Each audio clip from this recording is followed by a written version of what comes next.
Hello there, this is Matthew of Luminous Beings Books, and it is time for another edition of Shadow Font. This time I'm going to be talking about, this should be the 6th episode, by the way. Whoa, that did not go how I expected it to go. Oh well. I'm going to be talking about Thor Ragnarok, because I recently watched that, and I enjoyed it. So I'm going to go ahead and talk about that right now. Let me see. I also want to pull open art program and draw while I'm doing this, which might seem like a bad idea to you, but it seems like a good idea to me.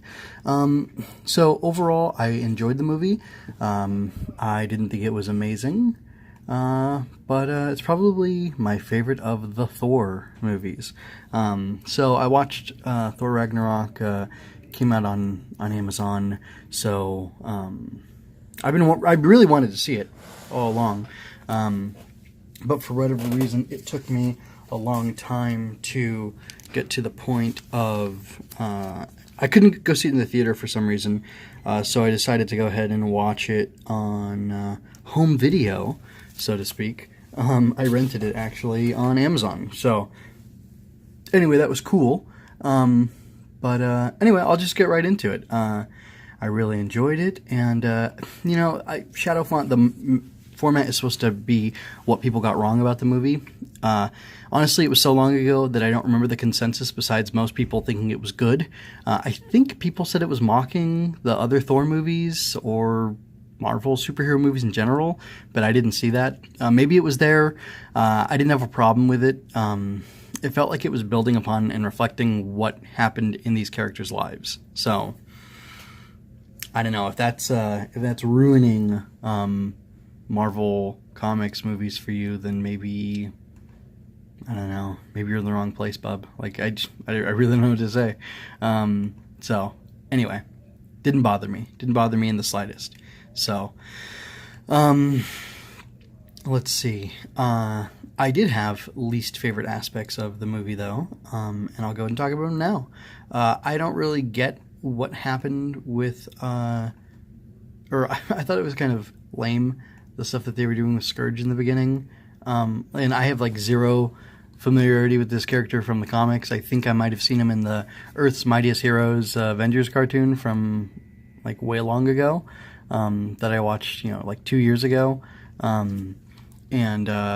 I didn't think he was that big a deal. I didn't get it. I didn't like him and trying to impress the girls with his power, and I don't know, him having taken over. I don't remember Idris Elba. Idris Elba's job. I don't remember his name in the movie. Oh well. But yeah, so that was kind of weird. Like, I wouldn't have done that, but then I wouldn't have done that in general because that's not how I roll, yo.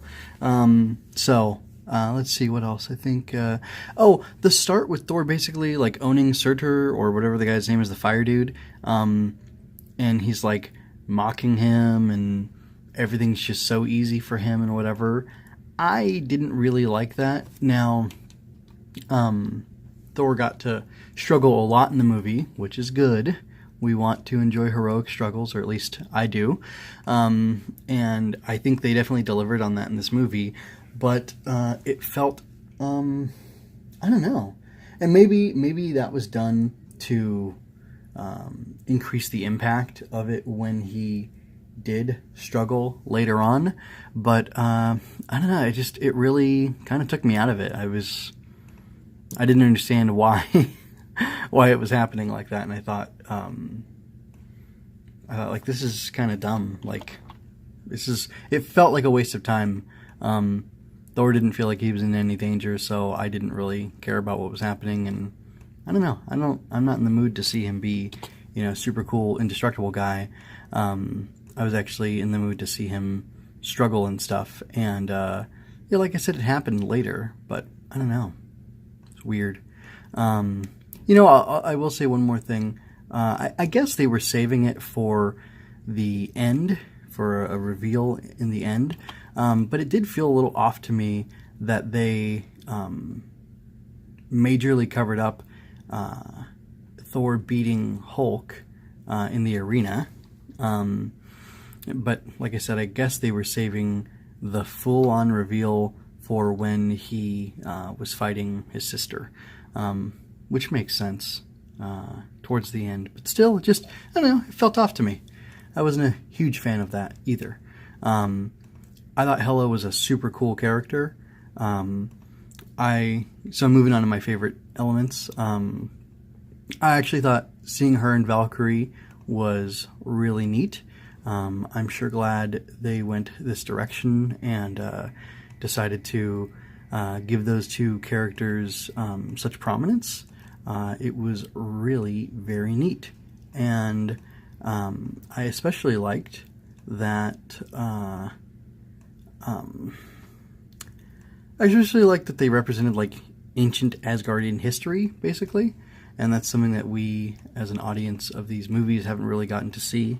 I suppose the evil elf dude from Thor: The Dark World was a representation of that ancient Asgardian history, but I didn't really like him, so I'm not going to count him. He did not leave a lasting impact on me, so yeah, I'm just kind of gonna shrug at that. But you know, whatever. I get that these movies are hard to do or whatever, but it wasn't so great, that guy. So let's see what else. Yeah, I liked that they represented Asgard's history, and I also liked that they represented like the failings of Odin, and of you know, you could definitely take that and look at the world. And like, I just finished a biography of George Washington, and that man was not perfect, and neither were any of the other founders, even Alexander Hamilton, though people might not believe that.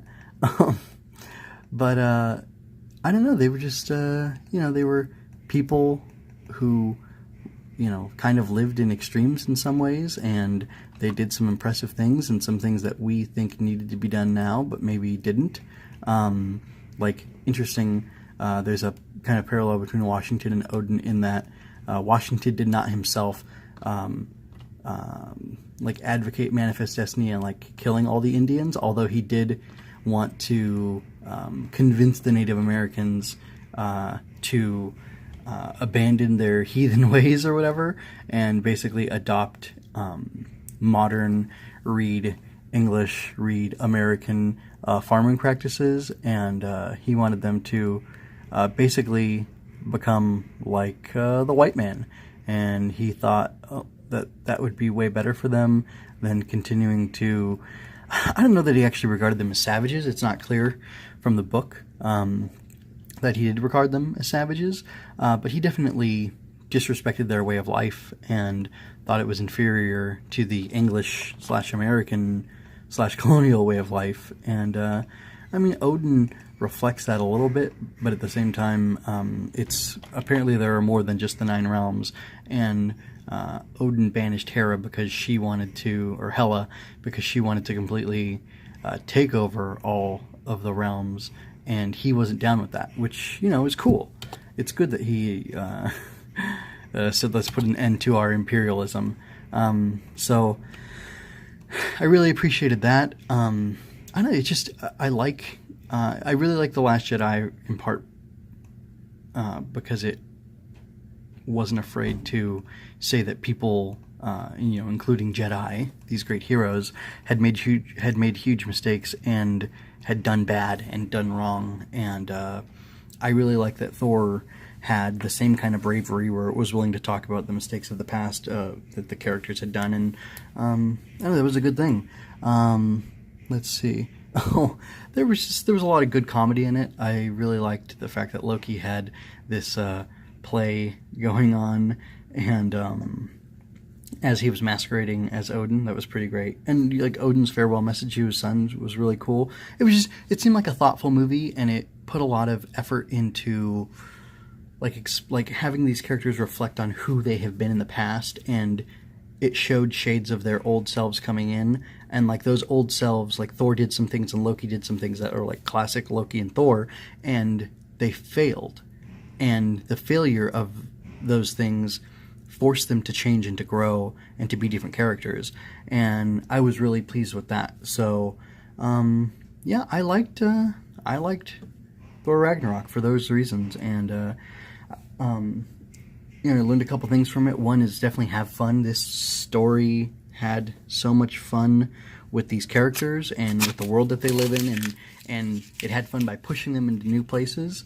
And I learned that, like they did in the movie, that you should take opportunities to push the characters, and you can even lean into who they were and who they have been up until this point, so that you can confront them with something totally new and something that they're not equipped to handle, or not equipped to handle at first, or in their standard way, so that it pushes them to change. And the change is felt more if you pull back and have them try their way, their old way, and then you show them breaking past themselves and making the change that they maybe never thought they would have made.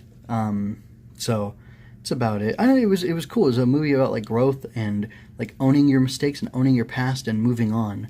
And that's all I'm about in some respects with some of my writing projects. So I definitely take encouragement from that, I guess you could say. But anyway, I'll go ahead and end this here. Thank you for your time. If you enjoyed this, go ahead and give a like. You can also share this with people. You can subscribe, and once you're subscribed, you can ring the notification bell to make sure that you know when the next episode of Shadow Font or Stray Thoughts or anything else comes out. And you can also check out luminousbeings.blog. There's an audio archive. You can find this in audio only on Codex Lumen, which is an Anchor podcast that I started, and it's easily accessible through Anchor or through the Codex Lumen page on Luminous Beings. The top button on the far right is going to be Codex Lumen, and you can check that out. There's going to be this and all sorts of other stuff there, so you can check them out there. Thank you for your time.